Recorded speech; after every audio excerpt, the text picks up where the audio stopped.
It's time for Cutting Edge Consciousness with Freeman Michaels and Barnett Bain. Thought-provoking discussions and bold ideas from the edge of possibility. And welcome back to Cutting Edge Consciousness. Freeman Michaels here with Barnett Bain, talking about practical visionary. That was fun, man. I love it. I love so much that one of the things that Gordon was saying, we framed it a little different. He was talking about the ego of the quote unquote egoless, the folks trying to abdicate their ego. I'm going to be spiritually superior by letting go of my ego, which is a huge. Try reaching for the doorknob with no ego. Well, it's just a huge ego trip. Try putting your shoes on. The big ego trip. The biggest ego trip of all. The biggest ego I can think of is I'm going to be egoless. Good luck. Like my ego talking. That sounds like my ego talking. Exactly. So I love that. I mean, that was a funny distinction there that he was making, that we actually, end up in some very real way embracing the parts of us, that may wander into areas that we want to curtail. But we do it in a very gentle, very human way. And then the idea is, even in the activism, is not to crush other people for where they're at. It's about finding commonality and finding a common sort of goal and objective and something we can all buy into and move forward towards. And that's exciting to me. That's a very exciting conversation. So I'm thrilled we had the opportunity to have it. And we're continuing to have it. Right? Barnett Talk. You're on Talk Radio, man. It's radio, that's right. No dead. Shaking your head, nodding your head, yes, does not help. I'm thinking we're on television now. That's good. So, he's ready. He's already got us on HBO. Totally ready. Yep. It's a wonderful way that they language this idea of, they call it the age of synthesis. We've referred to in our own way. It's kind of like blind people scratching at an elephant. It's feels like some people are scratching the trunk. Oh, it feels like a tree, and some people are on the leg. It feels like. So it's wonderful to hear others framing what is emergent, age of synthesis, and we talk about it as being open to a bigger picture without losing sight complexity of the current picture and this kind of emerging complexity. It is very clear that there is a new way of being that is happening, that is collaborative and cooperative, that has a different sense of structure. A difference is not so much the totalitarianism of hierarchy in the old sense of the word. There are solutions that seem to be everywhere, and as we said on the show, our media structures, and they're just not set up, nor are they, nor is it helpful to the bottom line of their business models to focus on these things. Nobody is bad or wrong, right? But there are so many fantastic emergent things happening in across every domain of life, and there isn't the same kind of drama as the kinds of the latest horrendous scandal that we could follow and the housewives of 24/7, and that is changing. Well, and you've made this distinction. I mean, even that language, age of synthesis, it's developmental. And look, when we talk about, one of the things in here is they really utilize the language of spirituality coming into activism. There's a spiritual imperative, right? That's really moving us to act, versus an activism simply out of rebellion. That feels like a teenage thing. Well, it's as you say that, it occurs to me that wisdom is a maturing. That is born out of a maturing relationship with the self and with others.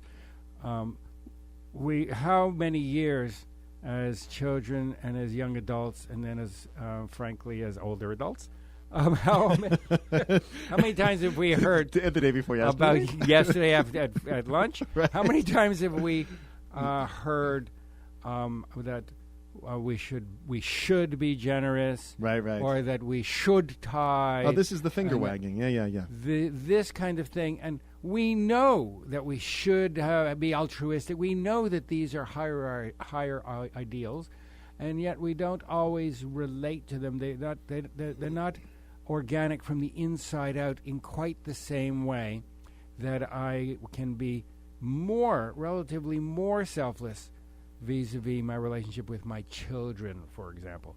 But what is beginning to happen, what I'm beginning to see more and more, and what I'm beginning to experience from the inside out, frankly, is a kind of slow maturing, where there is a green shoot of something new bursting through, that of its own volition. Yes, it's still about getting things, getting love, and getting attention, and making a living, and getting ahead, and all of these things. But sometimes it is, sometimes it isn't. Well, at the same time, yes, at the same time, I support there that. is this other thing that is about that. What can I contribute and what can I give?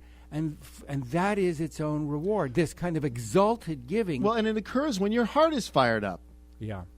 With a closed heart, you have no access to that. No, then you're just getting and surviving, and everything's getting crunched down to this but it is very small possibilities. It is a seasoning. It represents a new kind of maturing, and maybe, I don't know, I'm speculating, maybe some of it has to do, maybe some of it is the flower of certain personal and social stresses over the last years. That's very possible that we have a sensitivity and a compassion suddenly that has kind of mulched the earth so that something new can spring up. But something new is indeed springing up. Yeah.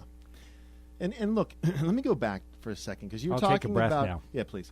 No, I'm just kidding. Come on. That was beautiful. Come on! The idea that the institutions are limited. They are. But look, if you think for a second, and I was mentioning this earlier, that this is a spiritual context. Spirituality, 50 years ago, centered around religious institutions. Dogma. And part of autonomy is becoming a part of that. And I'm going to hand it over and say your generation. My generation? Yeah. Well, yours and theirs, Gordon and Kareen's. Yeah.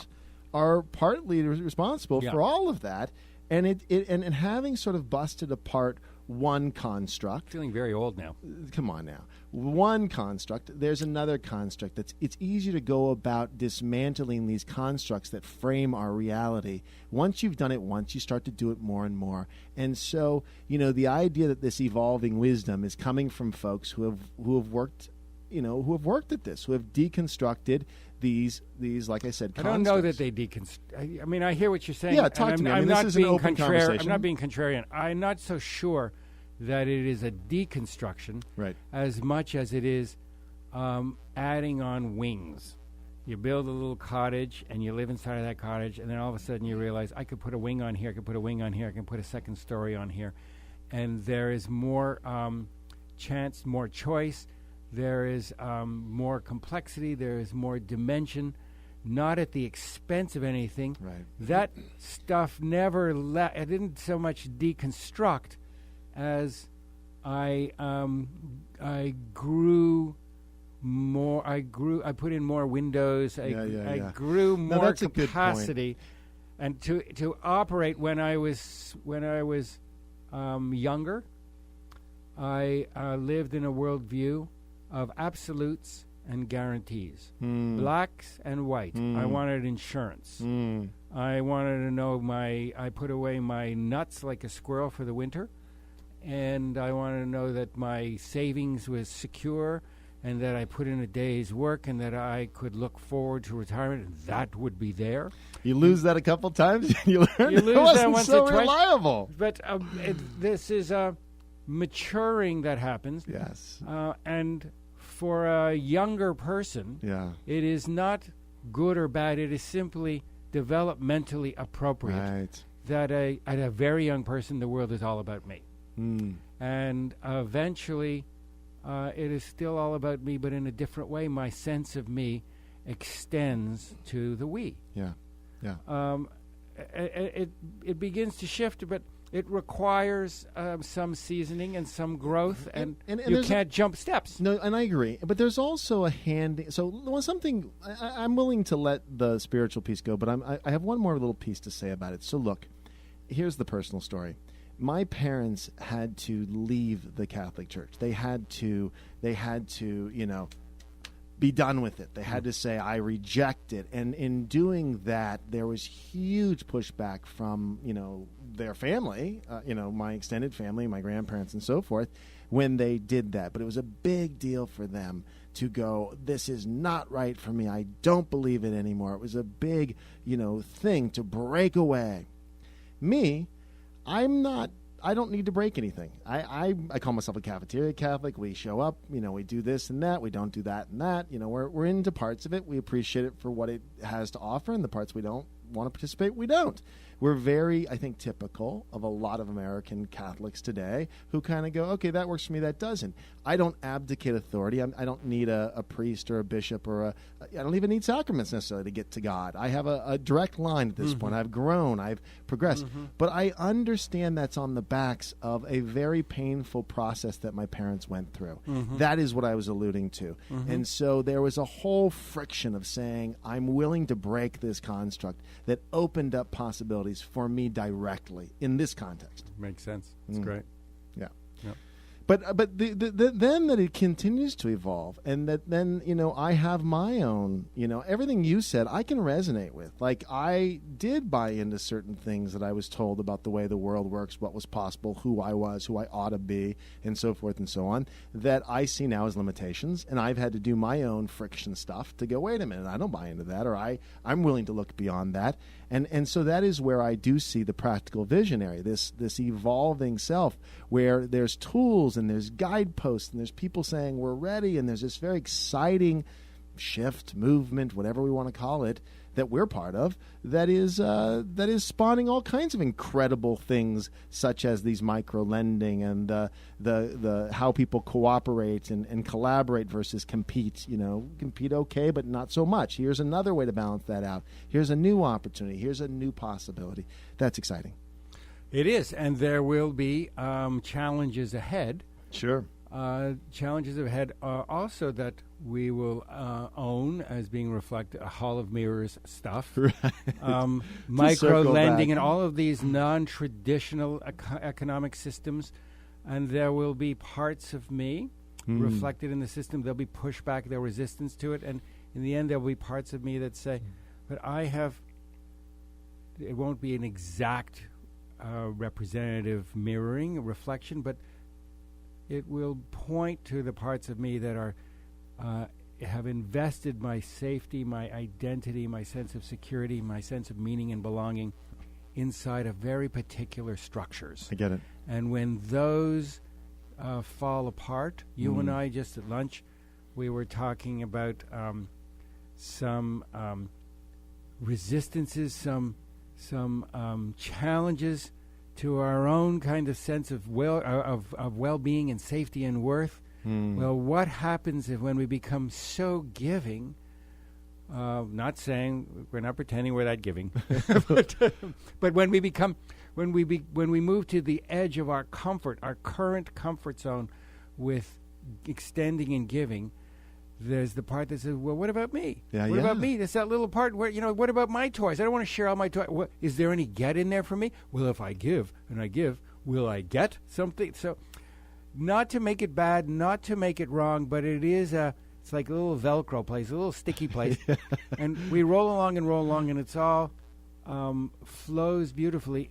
And then there are little moments that kind of grab you and trigger things. And not bad, but those are played out inwardly, and they're also on the screen of the Hall of Mirrors. Yeah, I want to say something, though, about this, which I was really, I'm always impressed with this in you, that there was a particular piece, actually, in this piece about competition, where you were saying, I'm really working on that, and it's interesting because you were in a meditation, and you in your mind's eye said, I'm really ready to sort of face this pattern of falling into that small voice, the grabbing piece of, am I competing here, or do I, whatever. And what happened very quickly after that is you called in an opportunity to see it. But to frame it. Yeah. I called it in, I invited it, and I said very clearly, I want to deal with it, and I want to bring in an issue to deal with it, to mirror it. I want it to meet me at the rate that I can handle it. Yes. I don't want to be overwhelmed with it. I don't want to be smacked around by it. I don't want to flounder in it, but I'm committing to meeting it, and I want it to meet me to challenge me, but to meet me at the level that I can deal with without becoming inundated or wanting to abandon ship. Now I'm going to track back. In terms of practical visioning work, that is brilliant because it is precise. It is saying I'm willing to face this piece because when it comes up, I realize it costs me. It's painful. It hurts. It hurts. I don't want to keep doing it, and so I'm really willing to face it. And you put out there that you wanted to meet it face on in a way where you could really move through it, learn, and grow. That's brilliant. That's practical visioning. That's a tool. That's a way of saying, I'm willing to confront this, and here's how I want to do it. And your universe provided it. Sure. Now I'm talking about it on the air Yeah. to a new listening audience of 2 million people. And when you were going through it, I don't know. It had some bumps along the way. But that's a different story. But it's not actually. It's part of the whole thing of saying, okay, I'll stand in the discomfort for the sake of really owning and knowing what this is about for me.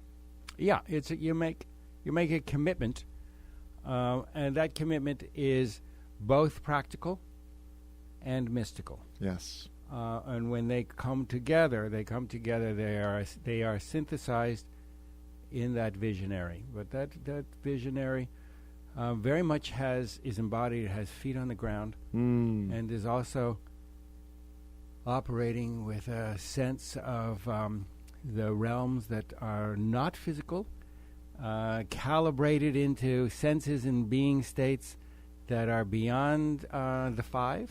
Yeah. But here is where the show and tell happens. Here's where the long division shows. Well, we're looking at Spence, and he is flashing, but he never seems to get that I don't have my glasses on. So there we go. 19 seconds, 18 seconds. Either something's going to lift off or we're running out of time. We're running out of time. So thank you all for tuning in. We appreciate it. If you enjoy the show, please share it with friends and keep coming back to Cutting Edge Consciousness. Thank you all.